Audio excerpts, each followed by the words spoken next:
Welcome into A Toast of Film. I'm your host, Ebo, and this week we got a whole lot of people getting punched in the face because this week I'm reviewing Thunderbolts, which, we might sneak off at the end, do a little spoiler talk because there's some things I want to bring up, but I want to make sure it's later, so you know. And then also I saw Fight or Flight, new movie, our boy Josh Hartnett. So we'll be talking about both of those. But this week, like I said, people are getting punched in the face in Thunderbolts. People are getting punched in the face in Fight or Flight. So I have a Old Smoky. I love our pals at Old Smoky Moonshine. Please, kids, drink responsibly. Be 21 and over. Drink responsibly. No driving. But they make wonderful stuff. I myself prefer the more like milky ones, like the butter pecan, like the coffee nog. So good. But this week I got the Hunch Punch.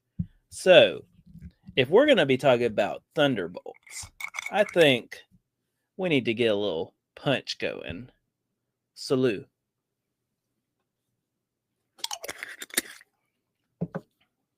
The punch has occurred.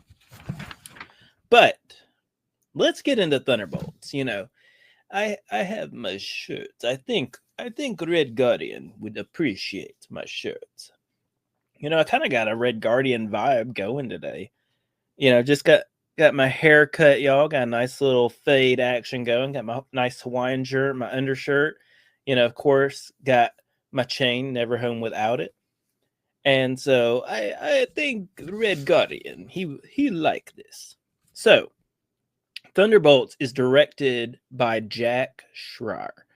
And he was the director of Beef, great show on Netflix, Steven Yeun, and also Robot and Frank. I think good film, not enough people have seen. Let me tell you, so there's a couple of things you need to know. Number one, this is the conclusion of Phase 5, which right after this, I'll get into my Phase 5 ranking before we get into Fireflight. Phase 6, of course, starts with Fantastic Four First Steps. Between the people in this film, they have 31 total MCU appearances. Now, this does include TV shows as well as movies. I don't remember when I was calculating this if I counted What If, so my number might be off if I didn't count What If, but we have Florence Pugh as Yelena. This is her third entry into the MCU. We have Sebastian Stan, old Bucky Barnes, 10th entry into MCU. We got Hannah John Kamen as Ghost, second entry to MCU, and my heart. We got David Harbour as Red Guardian. This is his third entry into the MCU. We got Olga Kurylenko as Taskmaster, second entry in MCU. We got Wyatt Russell as John Walker, third entry into MCU. Julia Louis-Dreyfus, our girl Elaine as Valentina Allegra de Fontaine, fourth entry in MCU. Lewis Pullman as Bob, first entry into MCU, but second entry as being a Bob because he was Bob in Top Gun Maverick. And also, newsflash for those who don't know, I just found this out this past week. Lewis Pullman, son of Bill Pullman, the president from Independence Day. Crazy, because once you look at them together, you're like, yeah, of course that's his son. But I never thought about it. Also, we got my girl Geraldine Viswanathan, first entry. Violet McGraw, first entry. And Chris Bauer, first entry. That's old Andy from True Blood. That piece of trash. I'm talking about Andy, not talking about Chris Bauer. He's a great guy. Just talking about the character Andy. But this movie, you got basically like losers and rejects, and they're coming together to form this new Avengers type team, and they're going at it. They're trying their best. We're finding out a lot about some of the emotional impacts they're dealing with these people, some of the physical impacts they're dealing with these people, and then they have to come together because there's a big threat. And who do you need? You need the losers with nothing else to lose to go at it. Thunderbolts it's a lot of fun. The comedy does very well. The action's decent. I like the characters, I mean, Yelena is just great. Red Guardian's funny. I love Ghost. Ghost is just, she's awesome. Oh, Bucky getting to do things. John Walker. I mean, yeah, there's a lot going on. Bob, Lewis Pullman. Let me tell y'all, this man, he's been acting for a while. His daddy's big time guy. But Lewis Pullman, he did a lot in this movie. And of course, Florence Pugh did so much as Yelena because she is the heartbeat of the film. And I think this movie, while I don't think this is one of the top tier MCU movies, I do think this is a very good movie. It's a very fun movie. You have a good time with it. It talks about some important things, some grief, some loss, throws that in there. I think Thunderbolts, like I said, it's going to end up in the very good category of MCU films, which we need because we've had some boozers, past few years. We also had some greats. Don't forget that. But Thunderbolts, I'm going to put at a solid 3.6 out of 5 cheers. I didn't love it, but I did really like it and I had a good time. And remember, at the end, after I say my goodbyes and everything, I'll do a little small spoiler talk just because there's a couple of things I want to mention for my review, but don't want to do spoilers. So next up, from director James Madigan, we got Fight or Flight. We got our boy Josh Hartnett, plays Lucas Reyes, and he's basically this ex, agent who's been marooned to Thailand. This shirt would also work in Fireflight for him. And he is called upon from old Katie Sackhoff, and she tells him, hey, look, we got a person, the world's most renowned hacker. They're boarding this plane. I need you to get on this plane. I need you to get them, handcuff them, get off the plane. You're reinstated. You get whatever you want, clean slate, whatever. And so he's an alcoholic because he was, a pariah, and he decides to do it. And wouldn't you know it, every assassin within like multi-mile radius is on this same plane to kill his target. So now he has to keep her alive so that he can get reinstated, get his clean slate. And that is Charitha Chandran playing Isha. And she's our girl, Miss Edwina, from Bridgerton. I think this movie was trying so hard to be Bullet Train that it forgot it was supposed to be a movie. I mean, maybe this was supposed to be a twin movie for Bullet Train, except it's like the Wish version of Bullet Train. My problem with this movie is, number one, I don't think the jokes land. The action, it's over top, it's fine, but it's not great. I don't think the jokes land is the big thing, and I don't think the action is anything outstanding. I don't think most of the cast is that great. Josh Hartnett, I think, is having a good time. Let me tell you who was terrible. Julian Kostoff as Aaron, terrible. This dude, I don't fully blame him because I've seen him in other things, and he was fine. In this, though, in this film, he was horrible. Terrible line delivery, but he also was doing garbage dialogue. That's wrong with this movie is every third word is just an F-bomb. So, that's very competent writing. I just feel while watching this that you could just be watching Bullet Train, which has better jokes, better acting, better everything. And I feel bad because Josh Hartnett, he's on the come up again. Like, people are putting him as a top dog because he's getting to experiment. He was great in Trap, and I think he does a good job in this. I also think Miss Chandra does a great job of this. Everyone else, not great. Movie, not great. I would give Fight or Flight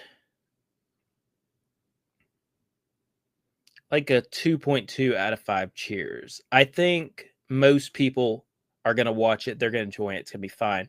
Me, I just couldn't get out of the mindset that I could be watching Bullet Train instead of wasting my time with Fireflight. So unfortunate. Still love Josh Hartnett, and maybe you'll like it. Check it out. It's in theaters now. But I want to, before we get into the goodbyes, before I get into a spoiler, I want to do not so much a list. We're going to do a nice little ranking because I'm going to tell you what I think the Phase 5 MCU films, how they rank up. So at number 6, of course, the worst, Quantumania. Quantumania, they promised us such a great film, and we got such a terrible film. They wasted Catherine Newton's time. That's what makes me most mad. At number 5, and I do think this movie is fully hurt because of the reshoots, I think Brave New World, the new Captain America. I think Anthony Mackie is doing fantastic as the new Captain America. I just hate that the show Captain America and the Winter Soldier wasn't that great, and Captain America Brave New World was really hurt by reshoots. But Anthony Mackie's doing great. Cut the check. He's doing great. Number 4, and I hate to put it this low, but the villain is so bad that I do have to put it here. I wish it could be higher. That's the Marvels. I love Miss Marvel. I think Captain Marvel does great. I think there's a lot of good in the Marvels. The cat with all the Flurkin scene with the baby Flurkins eating people, A+. But Marvels, it's very good. It's just not in that great category. Same thing, Thunderbolts. Very fun, very good time. But the top 2, it's so tough because 1, I think, is the best film in Phase 5. And 1, I think, is my favorite film in Phase 5. And they kind of, go back and forth. They battle it out. So I'm going to say, though, number 2 is Guardians of the Galaxy Volume 3. I think this is the best film in the Phase 5. I think it is just such a stunning, incredible movie. But I kind of expected greatness. The first Guardians is one of the best made films.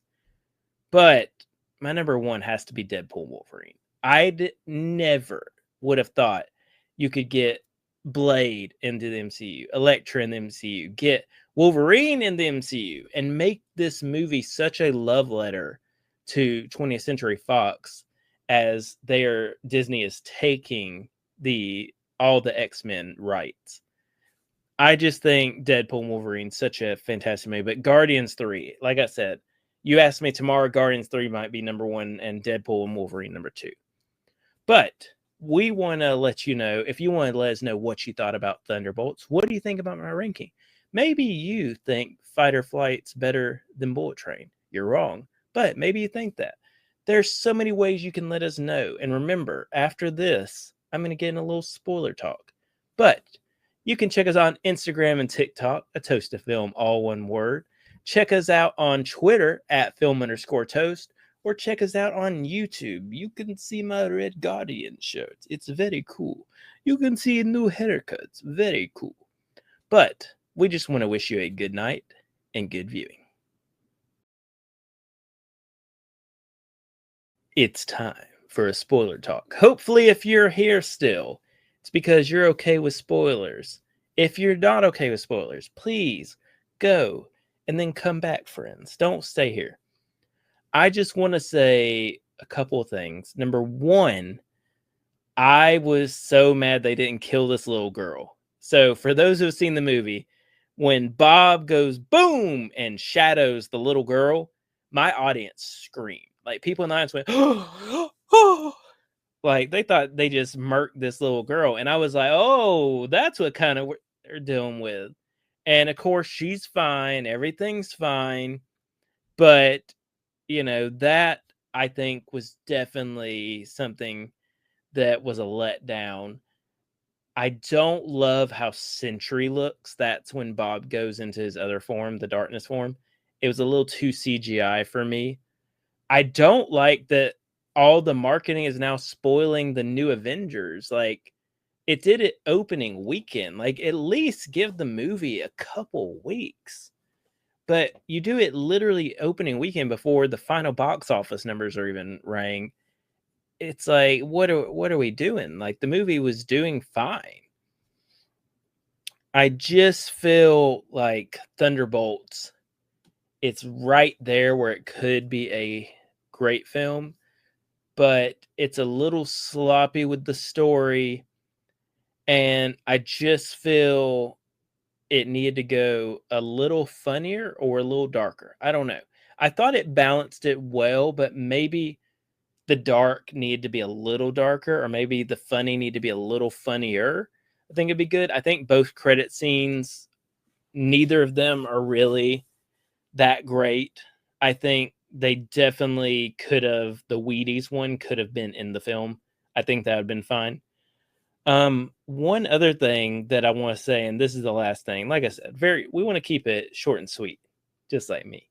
But I love the fact that that they killed Taskmaster almost immediately. I love that because you need that. You need that to show some stakes, even though we don't really see stakes the rest of the movie. But it's like in the David Ayer Suicide Squad, that dude who just, his whole thing was he had zip lines and they like blew him up immediately. You need an expendable person, and let's face it, Taskmaster, great in the comics, in the movie, trash. So I was okay with her getting killed. But if you stayed this long, we just appreciate you. We wish you a good night and good viewing.